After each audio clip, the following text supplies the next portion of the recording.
तभी आगे वो स्पेक्टर किंग अपनी स्टोरी बताने लगता है, कैसे वो भी अपने वर्ल्ड में एक नॉर्मल पर्सन था, एक मामूली सा स्कूल स्टूडेंट। तभी अचानक कुछ तो होता है, वो कुछ समझ पाता उससे पहले ही आसमान में बहुत सारे डायमेंशन पोर्टल ओपन होने लगते हैं। इसे देख वो काफी ज्यादा शॉक्ड हो गया था और देखते ही देखते पूरा शहर तबाही के मंजर से गिर जाता है। हर तरफ बस लाशें और जख्मी लोग पड़े थे और उन्हीं के बीच में बेबस और लाचार स्पेक्टर किंग बैठा था। तभी वो कुछ देर सहम गया था। उसके आगे गॉडेस इशुआ अपीयर होती है और अपनी ब्लू विंडो निकाल लेती है। तभी प्रेजेंट में असुरा कहता है, आखिर ये सडनली तू क्या बोल रहा है, तेरा वर्ल्ड डिस्ट्रॉय हो गया? तभी यूडा कहता है, क्या तुम भी मेरे जैसे अनदर वर्ल्ड के प्लेयर नहीं हो? तो आखिर तुम्हारा वर्ल्ड कैसे डिस्ट्रॉय हो सकता है? इस पर आगे से स्पेक्टर किंग कहता है, जब मैंने प्लेयर के तौर पर पार्टिसिपेट किया, मेरा वर्ल्ड पहले से ही मॉन्स्टर वेल से डिस्ट्रॉय होने की कगार पर था। चाहे कुछ भी हो जाए, मैं अपने वर्ल्ड को सेव करना चाहता था। मुझे लगा मैं अपनी पावर से उसे बचा लूंगा और इसी थॉट के साथ मैंने अकेले ही पूरे टावर के टॉप को क्लाइंब कर लिया। और तब मैंने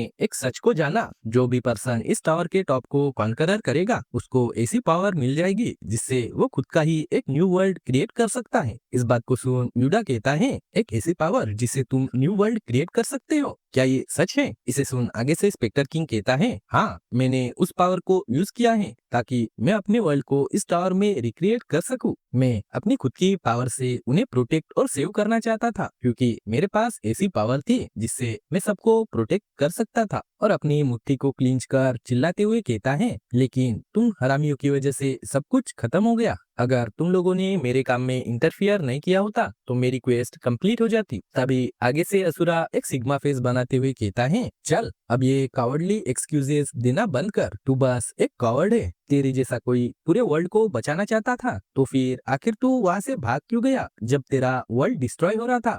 तू कभी भी उन लोगों को बचाना ही नहीं चाहता था। क्या तूने कहा नहीं, तुझे पावर चाहिए जिसकी मदद से तू न्यू वर्ल्ड क्रिएट कर सकता है, ना कि बचाना चाहता है? क्या वो पावर भी ऐसी ही कोई पथेटिक नंबर गेम है? क्या तूने सच में सोचा उस जैसी पावर के साथ तू सच में न्यू वर्ल्ड क्रिएट कर सकता है? तू इस टावर में रहकर वो सब फुलिश चीजें कर सकता है, लेकिन इसका क्या ही मतलब होगा? लगता है तुम अपनी रियलिटी को भूल गए हो। तो मैं तुम्हें एक चीज बताना चाहता हूँ, तुम इस हीरो के मुखौटे को पहनकर अपनी वीक रियलिटी से भाग रहे हो। इसे सुन स्पेक्टर किंग बौखला जाता है और चिल्लाते हुए कहता है, शट अप, और आगे बढ़कर असुरा पे अटैक करने आता है। लेकिन असुरा बिना किसी रेम के ऊपर एक पंच करता है, जिसकी वजह से वो स्पेक्टर किंग बहुत ज्यादा दूर घसीटते हुए चला जाता है। स्पेक्टर किंग पिटी हुई हालत में खड़ा होते हुए कहता है, नहीं, ऐसा नहीं है, ये सब मैंने किया ताकि मैं अपने वर्ल्ड को बचा सकूं। तभी हमें पास्ट का सीन दिखाया जाता है, जहाँ पर गॉडेस इशुआ कहती है, तुमने फाइनली टावर के ऑल स्टेजेस को क्लियर कर लिया। अगर तुम चाहो तो अपने वर्ल्ड में वापस जाकर मॉन्स्टर वेव को फेस कर सकते हो,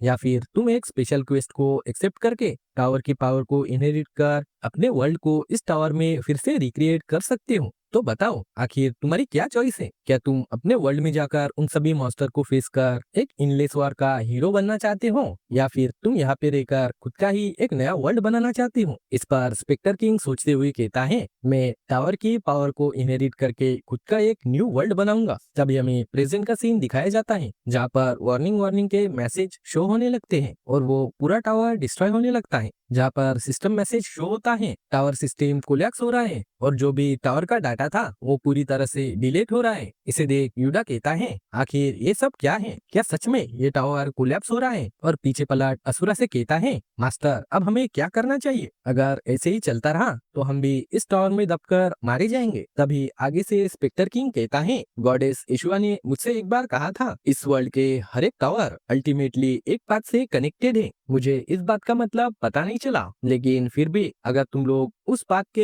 एंड को रीच कर लो तो तुम गॉडेस इशुआ तक पहुंचने में कामयाब हो जाओगे। अगर तुम्हें गॉडेस इशुआ को ढूंढना है तो पहले तुम्हें उस पाथ को ढूंढना होगा। इस पर आगे से यूडा कहता है, आखिर तुम्हारे कहने का क्या मतलब है और तुम हमें ये सब इंफॉर्मेशन क्यों दे रहे हो? इस पर आगे से स्पेक्टर किंग कहता है, क्योंकि जितनी भी दर्दनाक मेमोरीज को मैं भूलना चाहता था वो फिर से मुझे याद आ रही है। अब मुझे समझ आ रहा है, जैसा कि उस मसल बाउंड मैन ने कहा था, मैं बस एक कॉवर्ड हूँ जो हीरो का रोल प्ले करके अपनी वीक रियलिटी से भाग रहा था। अगर मैं अभी इसको एक्सेप्ट भी कर लूँ तो भी कुछ चेंज नहीं होने वाला है, क्योंकि मैंने पहले ही अपने वर्ल्ड में वापस जाने की चॉइस को रिजेक्ट कर दिया। अब मेरे लिए इस वर्ल्ड में एम्प्टीनेस के अलावा कुछ भी नहीं है। मेरे पास अब जीने के लिए और कोई रीजन बचा नहीं है। तुम्हारे पीछे एग्जिट बन गया है। अगर तुमने और ज्यादा डिले किया तो वो एग्जिट भी डिसअपियर हो जाएगा। इससे पहले कि टावर कोलैप्स हो जाए, जल्दी से यहाँ से निकल जाओ। इस पर आगे से असुरा कहता है, क्या तुम यहीं पर रहना चाहते हो? तुम बस एक कॉवर्ड हो, ना कि पैथेटिक। चलो ठीक है,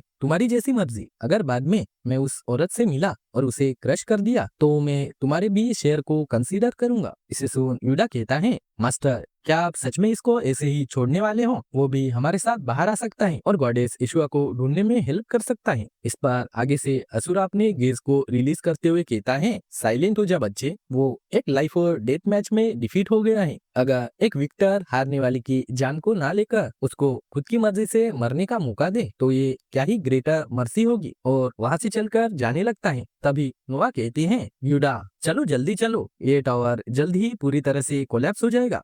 तभी यूडा अपने दांतों को भींचते हुए कहता है, हाँ मुझे पता है नोआ, लेकिन मैं फिर भी एक पर्सन की लाइफ पर ऐसे ही गिव अप नहीं कर सकता। यूडा ने स्पेक्टर किंग को अपने पीठ पर उठा रखा था। इसे देख नोआ चिल्लाते हुए कहती है, यूडा आखिर तुम ये क्या कर रहे हो? यूडा के पीठ पर बैठा स्पेक्टर किंग भी कहता है, आखिर तुम ये क्या कर रहे हो बच्चे? मेरे पास ना पावर है ना कोई पर्पज, इसलिए मुझे यहीं पर छोड़ दो। अगर मैंने इस हालत में टावर को छोड़ भी दिया तो मेरे पास जीने के लिए कोई रीजन बचा नहीं है। इस बात को सुन यूडा चिल्लाते हुए कहता है, भले ही तुम कह रहे हो कि तुम्हारे पास जीने के लिए कोई रीजन नहीं है, अगर तुम ऐसे ही जीते रहे तो रीजन अपने आप ही अपीयर हो जाएगा। इसलिए अपनी लाइफ को ऐसे ही थ्रो मत करो। तभी स्पेक्टर किंग कहता है, बच्चे आखिर तेरा नाम क्या है? इस पर यूडा हंसते हुए कहता है, सीरियसली क्या ये सिचुएशन है ये सब पूछने की? और आगे से कहता है, मेरा नाम किम यूडा है बास्टर्ड, क्या तुम अब हैप्पी हो? इस नाम को सुन स्पेक्टर किंग कहता है, किम यूडा ये क्या ही शीटी नेम है। आगे से यूडा भी कहता है, तेरा नाम क्या है? इस पर स्पेक्टर किंग अपना रियल नाम बताते हुए कहता है, मेरा नाम ली चानवू है, बिल्कुल तुम्हारे ही सिटी नाम जैसा। और यूडा से कहता है, किम यूडा मेरी एक फाइनल रिक्वेस्ट है। और अपने हाथ में किसी तरह के आर्टिफैक्ट को निकालकर यूडा को देते हुए कहता है, प्लीज मेरी इस पावर को